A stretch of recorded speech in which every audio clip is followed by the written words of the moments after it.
Good morning students, हमारा chapter number 11 चल रहा है मोशन एंड टाइम।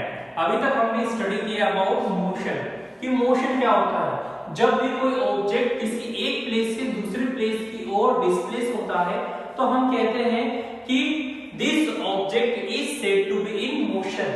मींस यहां पर जो ऑब्जेक्ट है वो किसमें है, मोशन में है, क्योंकि उसने उसका प्लेस चेंज कर लिया है, वो एक प्लेस से दूसरे प्लेस की ओर जाने लगा है। फॉर एग्जाम्पल कि हम कहें कि हमारा ऑब्जेक्ट ए इस प्लेस की ओर है, लेकिन हम देखते हैं कि आफ्टर सम टाइम या आफ्टर टी सेकेंड ये कहां पहुंचता है, यहां पर होता है। मींस यहां पर क्या हुआ है कि हमारा ऑब्जेक्ट पहले यहां पर सिचुएटेड था, लेकिन यहां से उसकी डिस्टेंस चेंज हुई, या कहें उसने उसकी जो पोजीशन थी उसे चेंज कर लिया है, तो ये जो डिस्टेंस हुई इसे हम मोशन कहेंगे। अब हम देखते हैं कि मोशन में हम स्टडी करें स्पीड की कि स्पीड क्या होती है। आपने सुना होगा कि particular vehicle 4 kilometre per our की स्पीड से आगे की ओर बढ़ रहा है, या हम कहें कि बस 30 किलोमीटर पर आवर की स्पीड से आगे की ओर बढ़ रही है। मींस यहां पर क्या हो रहा है कि मोशन तो हमने देखा कि जब किसी ऑब्जेक्ट को हम एक प्लेस से दूसरे प्लेस की ओर रिप्लेस करते हैं, लेकिन हम देखें कि जब हम किसी डिस्टेंस को with respect to time calculate करें, यहां पर क्या हुआ, मोशन में हमने हमारे ऑब्जेक्ट को एक प्लेस से दूसरे प्लेस की ओर डिस्प्लेस किया, तो ये हमारा मोशन हुआ।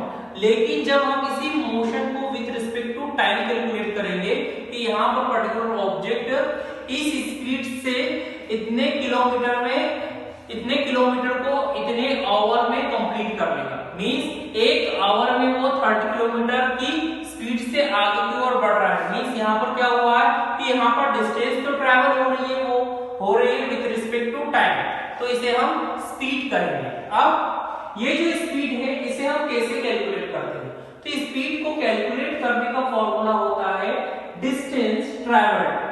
हमने कितनी डिस्टेंस ट्रैवल्ड की है उसे हम न्यूमरेटर में लिखते हैं, फिर इसके डिनोमिनेटर में लिखते हैं टाइम टेकन टू ट्रैवल, कि इस पर्टिकुलर डिस्टेंस को कवर करने में हमें कितना टाइम लगा, तो इसे लिखा जाता है टाइम टेकन टू ट्रैवल, ये हमारा टी रहेगा दिस डिस्टेंस।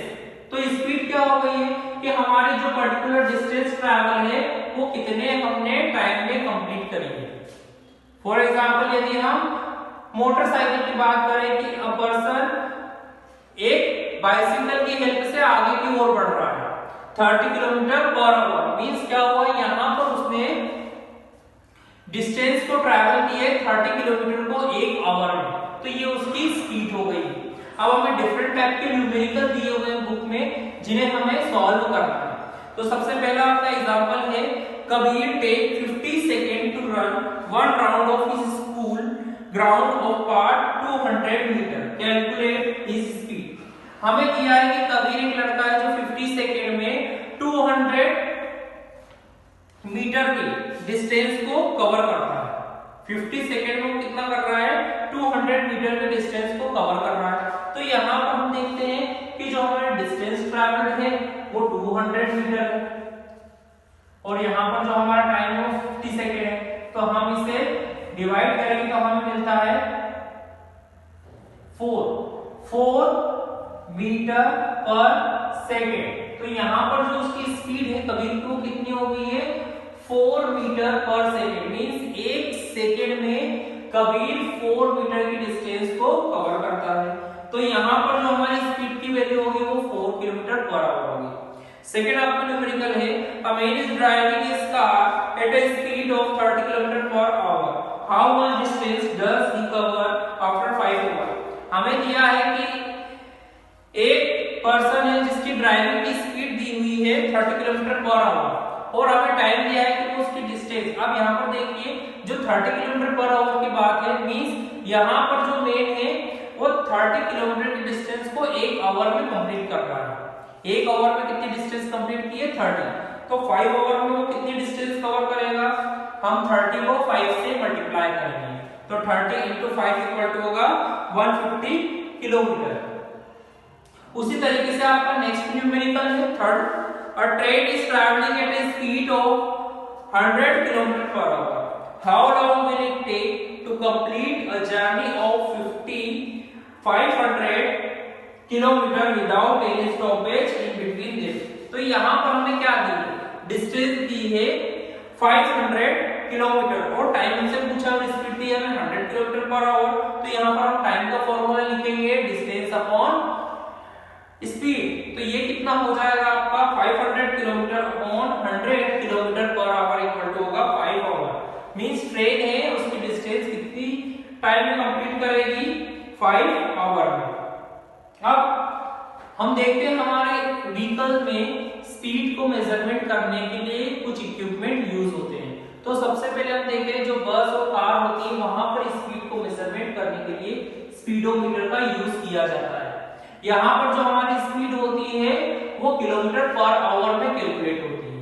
मींस कि ये बस या है ये कार इतने किलोमीटर पर आवर में इस पर्टिकुलर डिस्टेंस को ट्रैवल करेगी, तो उसकी स्पीड किसमें हम मेजर करेंगे, किलोमीटर पर आवर में। एक और हमारे पास मेजरमेंट का तरीका है जिसकी हेल्प से हम डिस्टेंस को या कहीं स्पीड को मेजर करते हैं। ये हमारा नेक्स्ट टाइप है ऑडोमीटर। ऑडोमीटर में भी स्पीड को किलोमीटर पर आवर में कैलकुलेट किया जाता है। मींस जो हमारे ऑडोमीटर में जो स्पीड होगी वो भी क्या होगी, किलोमीटर पर आवर। अब देखें डिस्टेंस टाइम ग्राफ कि डिस्टेंस टाइम ग्राफ क्या होता है। एक ऐसा ग्राफ जो डिस्टेंस और टाइम के बीच में हमने ड्रॉ किया है उसे हम डिस्टेंस टाइम ग्राफ कहते हैं। ये हमारा क्या होगा, डिस्टेंस टाइम ग्राफ, जो किसके बीच में होगा, डिस्टेंस और टाइम के बीच में होगा। A graph is a diagrammatic representation and an interrelation between two quantity। ये क्या होगा, एक डायग्रामेटिक रिप्रेजेंटेशन है जिसमें हम कंपेयर करते हैं टू क्वांटिटी को। मींस यहाँ पर हमारे टू क्वांटिटी क्या हुई, डिस्टेंस और टाइम हुई, जहां पर हमने डिस्टेंस और टाइम को कैलकुलेट किया है। अब ये डिफरेंट टाइप के होते हैं। जो हमारा डिस्टेंस टाइम ग्राफ है वो डिफरेंट टाइप के होते हैं। पहला होता है हमारा बार ग्राफ। बार ग्राफ हम वहां पर यूज करते हैं जहां पर हमें कुछ पर्टिकुलर क्वांटिटी दी होती है और उसका हमें डिस्ट्रीब्यूशन देखना है, तो वहां पर हम बार ग्राफ का यूज करते हैं। फॉर एग्जांपल कि एक क्लास में 30 स्टूडेंट हैं, तो इतने स्टूडेंट को पेंसिल, पेन या शार्पनर डिस्ट्रीब्यूट किया गया, तो वहां पर हम देखेंगे कि इस क्लास के कितने स्टूडेंट हैं, तो इन्हें कितने पेंसिल, शार्पनर, रबर डिस्ट्रीब्यूट किए गए हैं। उसी अनुसार हम दूसरी क्लासेस की भी कैलकुलेट करते हैं। तो सबसे पहला जो हमारा टाइप था वो था बार ग्राफ। दूसरा है पाई चार्ट। पाई चार्ट के अंतर्गत हम या कहें इसमें हम इंक्लूड करते हैं एक सर्कल। सर्कल के अंदर हम सेक्टर बनाते हैं डिफरेंट एंगल के। डिफरेंट एंगल के जो हमारे सेक्टर है ये किसे रिप्रेजेंट करते हैं, उन क्वांटिटी को रिप्रेजेंट करते हैं। और पाई चार्ट में जो ओवरऑल वैल्यू होती है वो 360 डिग्री होती है, 360 डिग्री होती है। उसमें हम देखते हैं कि जो हमारे सेक्टर डिवाइडेड होते हैं डिफरेंट एंगल में, जितनी उनकी क्वांटिटी होती है उतने अनुसार उनके एंगल की वैल्यू बढ़ती जाती है। या अगर यदि वैल्यू कम है तो वहां पर एंगल की वैल्यू भी कम होगी। नेक्स्ट होता है लाइन ग्राफ। लाइन ग्राफ में हम लाइन की हेल्प से वहां पर डिस्टेंस को मेजरमेंट करते हैं। फॉर एग्जांपल यदि हम देखें कि एक पर्सन है जो रोड के ऊपर ट्रैवल कर रहा है, तो वहां पर हम देखेंगे कि उसकी डिस्टेंस यूनिफॉर्म नहीं होती। मींस जो उसकी व्हीकल डिस्टेंस ट्रैवल कर रहा है वो अनइक्वल है। कभी उसकी स्पीड, यदि रोड क्लियर है तो उसकी स्पीड ज्यादा रहेगी, लेकिन यदि हम कहें कि बीच में ऑब्स्टेकल्स है, गड्ढे हैं, या कहें रूट डाइवर्टेड है, तो वहां पर उसकी स्पीड कम हो जाएगी। तो यहाँ पर उसकी स्पीड की वैल्यू चेंज हो रही है। तो ऐसी कंडीशन में हम लाइन ग्राफ का यूज करते हैं, जहां पर हम लाइन की हेल्प से डिस्टेंस को रिप्रेजेंट करते हैं। अब हम देखते हैं कि जो ये मोशन होते हैं ये भी डिफरेंट टाइप के होते हैं। आप देखेंगे कि जो हमारा मोशन है एक प्लेस से दूसरे प्लेस पे कोई हमारा ऑब्जेक्ट डिस्प्लेस हो रहा है, इसे हमने मोशन कहा। लेकिन ये क्या होगा, यूनिफॉर्म मोशन भी हो सकता है या कहें non uniform motion. Uniform motion ऐसा मोशन होगा जहां पर हमें इक्वल डिस्टेंस को हम इक्वल इंटरवल में ट्रैवल करेंगे। इक्वल डिस्टेंसेस किसमें हम कैलकुलेट करेंगे, इक्वल इंटरवल में। तो इस टाइप का जो हमारा मोशन होगा उसे हम यूनिफॉर्म मोशन कहेंगे। लेकिन यदि हम ऑन द अदर हैंड दूसरे तरीके से देखें कि नॉन यूनिफॉर्म मोशन क्या होगा, जहां पर हमें डिफरेंट डिस्टेंसेस को इक्वल इंटरवल में कैलकुलेट करना होगा, जहां पर हमारी वैल्यू चेंज हो रही है, तो वहां पर जो हमारा मोशन होगा उसे हम नॉन यूनिफॉर्म मोशन कहते हैं।